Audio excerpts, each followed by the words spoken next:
capítulo 24 do Evangelho de Lucas, ele nos conta uma história super interessante. Dois homens que andavam pelo caminho de Emaús para chegar até Jerusalém. No meio dessa história, um terceiro homem aparece no meio do caminho que entra para poder ensiná-los. Você já sabe sobre qual música que a gente vai falar hoje? Não?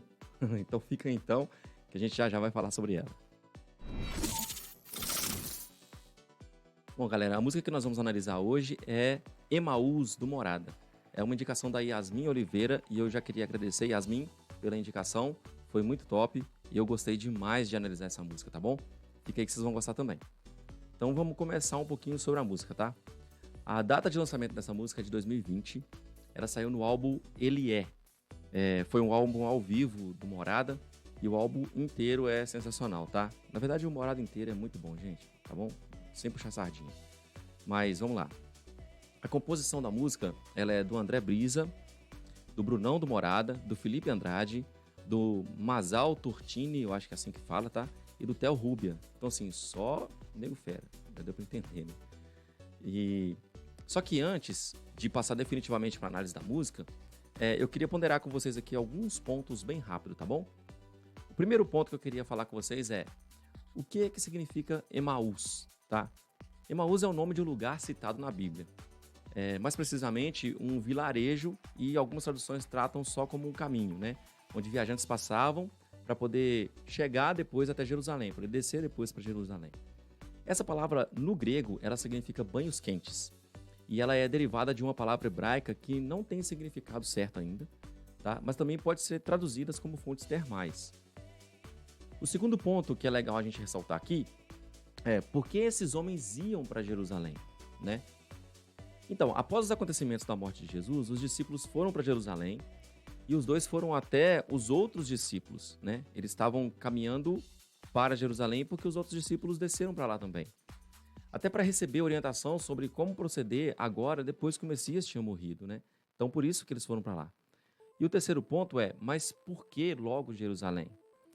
E olha só que interessante que eu pesquisei e achei. Sutilmente, o texto esconde um monte de nuances escatológicas que, na maioria das vezes, nós não percebemos claramente. Por exemplo, lá está escrito os 60 estádios, por exemplo, que significam aproximadamente 12 quilômetros, né? E aqui a gente vai ter 3 referências extremamente importantes, tá?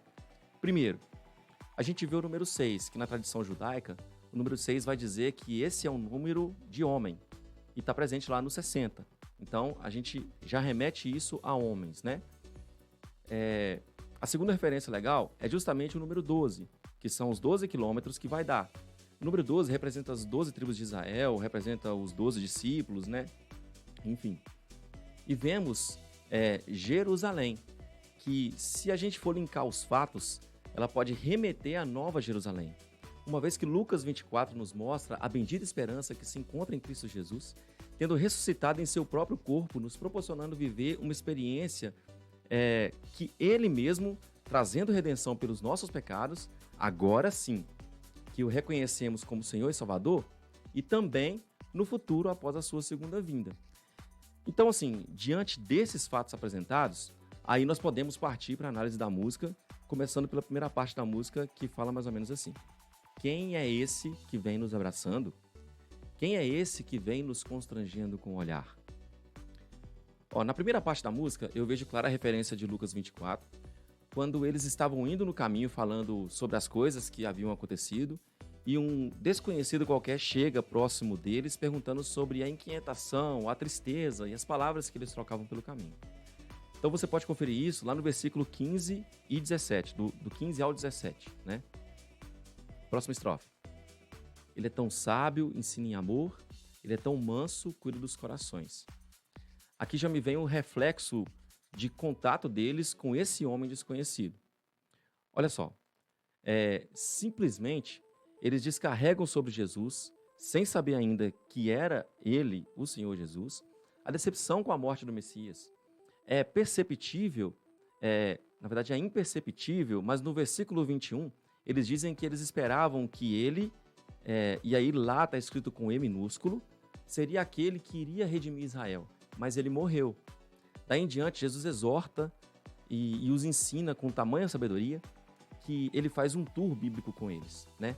ele sai lá de Moisés, passa pelos profetas, falando sobre o que toda a Escritura dizia sobre o Messias e o que ele precisava passar, como ele ia padecer, todas as coisas que iam acontecer, né? Essa referência você vai conseguir encontrar lá entre os versículos 25 e 27, beleza? Bora continuar.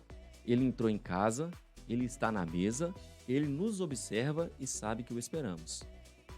Aqui os autores da música, eles fazem uma referência a respeito do sentimento de Jesus quando entrou na casa e assentou à mesa com eles. Ele os observa. Ele sabia que eles estavam esperando o Messias, entendeu? E aqui já é os versículos 28 e 29, tá? Jesus dá um migué e fala que já vai embora e tal. E daí eles pedem para que o homem fique com eles, porque já era tarde, o caminho era perigoso. E realmente naquela época em Jerusalém eram caminhos muito complicados para que um homem pudesse andar sozinho, né? É só a gente ver a referência lá do bom samaritano, né? Do que aconteceu com o homem lá na referência do bom samaritano. Depois dê uma lida lá, tá bom? E aí eu queria colocar um adendo histórico aqui, tá? Só pra gente poder fixar mais, beleza? Nos tempos bíblicos, a hospitalidade era extremamente importante. Os povos nômades tinham consciência da solidão do deserto e de que a provisão do alimento é quase sempre uma questão de vida ou morte. Então, sempre que chegava uma visita a uma casa judaica, era recebida com muita atenção. A hospitalidade era um dos traços marcantes da sociedade judaica e tornou-se também uma característica dos cristãos primitivos. Isso não quer dizer que não houvesse indivíduos mal educados e até insociáveis, né? Mas a atitude mais comum entre eles era a franca generosidade. Jesus ensinou que devíamos abrir nossas casas aos pobres e aleijados.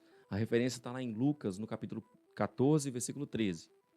O lar de um judeu era um lar acolhedor, onde tudo era compartilhado com os outros. Apesar de haver sempre aqueles que tinham o intuito de se aproveitar dessa liberalidade, o fato é que a hospitalidade ocupa uma posição importante, tanto na fé judaica como no ensino de Cristo. Se um forasteiro, um desconhecido, chegasse à porta de uma casa, era recebido como amigo. Ali, lhe davam alimento, abrigo e até roupa, se necessário. O termo grego que expressava o sentido de hospitalidade, ao pé da letra, significa aquele que ama os forasteiros. E aí você tem referências boas lá em Romanos, no capítulo 12, versículo 13, lá em Tito, capítulo 1, versículo 8, e na 1 de Pedro, no capítulo 4, no versículo 9. Eu não vou ler aqui para não poder ficar tão grande o vídeo, tá? E também não é a nossa intenção. Uma das principais regras da boa hospitalidade determinava que quando alguém recebesse uma visita, deveria até lavar-lhe os pés antes. E aí a gente entra no pré-refrão, tá? Mas antes, deixa eu tomar um café aqui. Tá?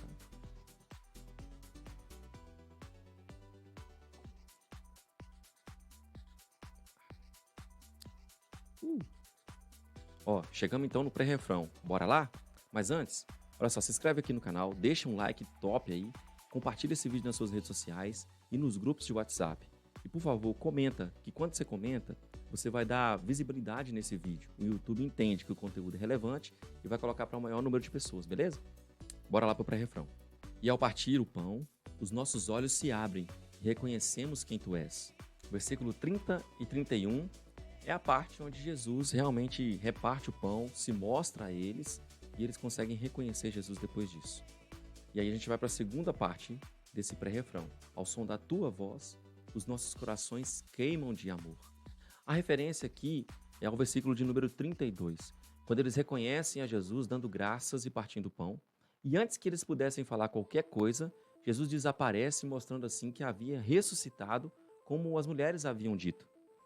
Né? E o refrão diz assim: nós arrumamos a casa, perfumamos ela toda, nós preparamos a mesa, tome o lugar de honra. Aqui traz um duplo sentido. Eu não sei se essa era a intenção dos autores, né? Mas eu consigo visualizar um novo nascimento de alguém que se converte, ou para aquele cristão que toma consciência da honra de Jesus, do seu poder, da magnitude, da graça e da sabedoria de Deus. Então eu queria falar aqui algumas referências que são muito importantes para a gente poder falar sobre esse refrão, beleza? Primeiro, arrumar a casa significa colocar a ordem em sua vida. Deus disse isso ao rei Ezequias, não sei se vocês lembram, mas dá uma conferida lá em 2 Reis, no capítulo 20, no verso 1. A segunda referência é perfumar a casa, está ligado à transformação em nossas vidas, operada por Jesus Cristo. Segundo aos Coríntios, no capítulo 2, no verso 15, diz assim: somos para com Deus o bom perfume de Cristo. E preparar a mesa aponta diretamente para a abundante provisão de Deus para com os seus filhos. Isso está lá em Salmos, no capítulo 23, no versículo 5, que diz: prepara uma mesa perante mim na presença dos meus inimigos. Unges a minha cabeça com óleo, meu cálice transborda. Ao contrário de que muitos dizem, esse texto não é um versículo de triunfalismo, mas sim do cuidado do Senhor com o seu povo. Basta dar uma estudada no Salmo 23, sem o óculos do sabor de mel, sabe? Que você vai conseguir chegar a essa conclusão facinho. É muito simples, tá bom? E a quarta referência é lugar de honra. Lugar de honra significa dar honra a alguém. Significa estimar, valorizar e respeitar essa pessoa. Nas nossas vidas, devemos aprender a dar honra a quem merece honra. E, em primeiro lugar, devemos dar a honra a Deus, porque Ele é digno. E aí a gente vai para a parte final da música que fala, é um cânone, né? Que ele diz: tome o lugar de honra, e o background fica: e reconhecemos quem tu és. A música termina com esse cânone que eu acho lindo, cantando literalmente aquilo que a gente falou antes. Eu te conheci, entreguei a minha vida, portanto, agora receba, porque eu faço um altar dela para ti. Bom, galera, chegamos ao fim da análise. Gostei demais de ter feito. É uma música que eu amo muito, tá? E quero agradecer a Yasmin. Valeu? Obrigado, Yasmin, por ter dado essa sugestão pra gente. E, de novo, se inscreve no canal, deixa o seu like, compartilha nas suas redes sociais, manda no seu grupo do WhatsApp lá pro seu ministro de louvor, que eu acho que vai ser interessante para poder acrescentar nos seus cultos, tá bom? E ó, não se esqueça, quer que eu analise música? Coloca aqui nos comentários. Fica com Deus, Deus abençoe vocês. Tchau, tchau.